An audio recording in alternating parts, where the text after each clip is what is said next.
إطار جولة عاجل وينفذ في جميع ربوع جمهورية مصر العربية لوصف الحالة الأمنية التي يشاع عنها في الخارج من التنظيم الدولي وعملائه والآخرين أن مصر يوجد بها قلاقل، مصر آمنة، مصر مستقرة.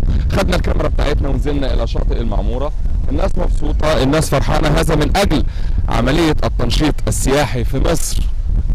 مصر يا سادة تستطيع أن تحيل الحدائق إلى بنادق في جزء من الثانية إذا ما يتطلب الأمر ذلك من أجل الدفاع عن الأمن القومي المصري وأمن المواطن، لأن مصر هي بلد الأمن والأمان. تلك رسالة عاجلة واجبة التنفيذ، لابد أن يعيها ويعلمها كل من بالخارج ويعلمها المواطن المصري أيضا أن مصر آمنة. دي رسالة عاجلة. تابعوني. جولتنا أيضا كان لنا دور لقاء مع الشباب الذي يتمتع بهذا الجو الخلاب في جمهورية مصر العربية. أهلا بيك. أهلا وسهلا بحضرتك. عرفنا حضرتك. أحمد حسن. أهلا بيك يا أستاذ أحمد.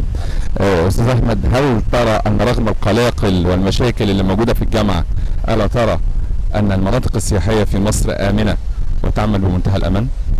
والله هو الموضوع ببساطة بس إن أنا مسافر السعودية، تمام، ونازل أجازة، وقلقان جدا إن أنا ما أقضيش أجازتي زي ما أنا بتمناها.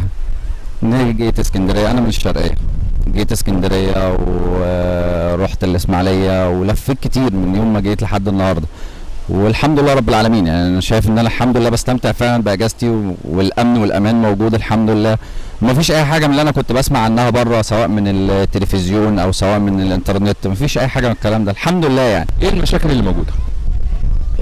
المشاكل الموجودة هي يعني مشاكل تعتبر مشاكل سلوكية بتعتمد على سلوك المصطف نفسه. من المشاكل ديت تقدر تقول البيتشات، العجل، الحاجات دي مشاكل سلوكية. لكن احنا برضو في المرحلة اللي فاتت دي اللي هي من حوالي شهرين كده، من اول ما جه سيادة اللي هو عبد الجواد النجار ومسك إدارة المنطقة، عمل تقنين وتحديد لهذه المشكلة يعني، والحمد لله في طريق الزوال، وده بالتعاون مع مديرية أمن اسكندرية ونقطة شرطة المعمورة. كابتن عبد الله المسؤول عن الإنقاذ في هذا الجزء من شاطئ المعمورة. كابتن عبد الله ازيك؟ اهلا وسهلا بحضرتك.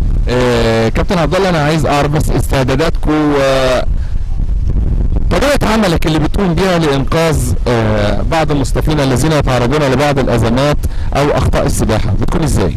والله احنا بنبقى مستعدين جدا يعني بأساليب الإنقاذ زي البورد أو جيت سكي، وفي أبراج بنقف عليها ونبص عليها غرقانين، يمكن المسافة بعيدة أو قريبة، بيبقى علينا دايما المصطفين وهم في المية.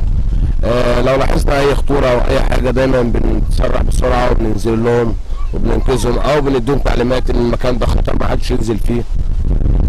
وبعد كده احنا دايما بيبقى علينا عليهم، لو في اي حاجه بننزل على طول باساليب الانقاذ الحديثه السريعه ان شاء الله.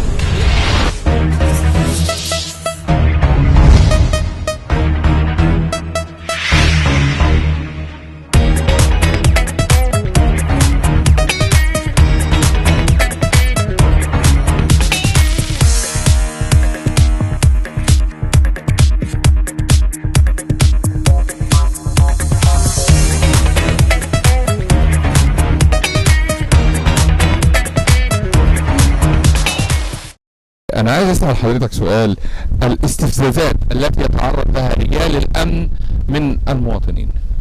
والله هو حضرتك من بعد 25 يناير اسلوب الناس كلها يعني اتغيرت وبقت يعني الأسوأ. يعني قبل ذلك ما كانتش يعني الناس كانت السلوك كلها ناس محترمة، ناس بتيجي، ناس مصيفين، ناس جاية تقضي وقت سعيد. لكن أصبح من بعد 25 يناير أصبحت الناس كلها بتيجي يعني السلوك كله متغير، الناس بدأت تظهر على حقيقتها. وزي ما انت بتشوف حضرتك وانت يعني الأزمة مرت بالبلد كلها يعني.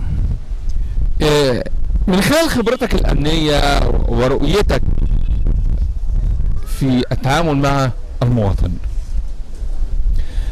ترى كيفية التغيير للحد من هذا السلوك ازاي؟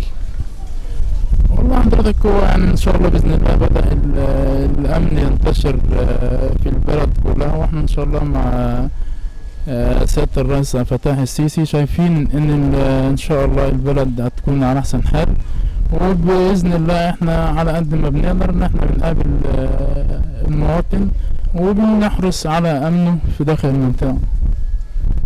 تمام، انا بشكر حضرتك جدا. الله يخليك، ربنا يبارك فيك. شكرا. من خلال المتابعة الأمنية واهتمام السيد رئيس الجمهورية والسيد وزير الداخلية من أجل تنشيط السياحة في مصر والحفاظ على الأمن والأمان، كان لنا هذا اللقاء مع رجل أمن آخر من رجال المعمورة. أهلا بيك. اهلا بحضرتك. حضرتك خليني أتعرف معاك على كيفية التصدي لبعض السلوكيات الخاطئة من المصطفين. والله يا فندم احنا هنا عاملين خطة للموضوع ده بالذات، اللي احنا في ورديتنا بالذات الوردية بتاعت الليلية، عشان هي اللي فيها المشاكل كلها، اغلبية المشاكل بتبقى في الوردية الليلية، اللي احنا بنجمع بعضنا الامن كله مثلا 5 6 وبناخدوا عربية الامن في اي مشكلة بنجروا علينا الصد بيها جميعا. عشان أكتر المشاكل اللي بتتعرضوا ليها إيه هي؟ اكتر المشاكل اللي هي حضرتك دخول المواطنين عنوة من على الباب، ولا مش عايزين يدفعوا تذكرة ولا عايزين يبينوا الكارنيه عشان يخشوا المنطقة. نرجع لمقولة أنت عارف أنت بتكلم مين. والله يا فندم احنا خلاص تعبنا قوي من الموضوع ده. الموضوع ده زاد بعد الثورة. المفروض حضرتك الدولة توضع حل الموضوع دوت، مش كل واحد يقول لنا انا مش عارف انا مين ومش عارف ايه ويخش وعايز يخش بالعافية برضه. لا بس هو الشرطة بصراحة واقفة جنبنا موقف بصراحة يعني رجولي جدا في الموضوع ده. مشكلة أي حاجة بنتعرضوا ليها الشرطة واقفة جنبنا وعندها تعليمات، يعني تعليمات جيدة جدا من فوق لا تتصدي معانا لأي موضوع من المواضيع دي. طلبك اللي تتمنى من سلوك المواطن لأخيه طلبك ان انت تطلبه من المواطن المصطاف او السائح ان يغير من سلوكه، ايه اهم سلوك بتتمنى ان المصطف يغيره؟ فأتمنى يعني من المصطفين القادمين من أي محافظة تانية اللي هم يجوا اللي هم جايين مصطفين، مش جايين يعني ينسوا الشغل بتاعهم وهم شغلهم، وهنا جايين عشان ينسوا كل ده هنا، مش يجوا عشان يعني يستخدموا سلطتهم في الدخول هنا أو التمتع بالمنطقة بدون يعني وجه حق أو بدون عدم دفع المستحقات هنا بالنسبة للتذاكر البحر أو تذاكر البوابة. بعد اذنك يا فندم عشان في تليفون كده في مشكله على البوابه، بعد اذنك ناخد الرجاله. يلا بينا.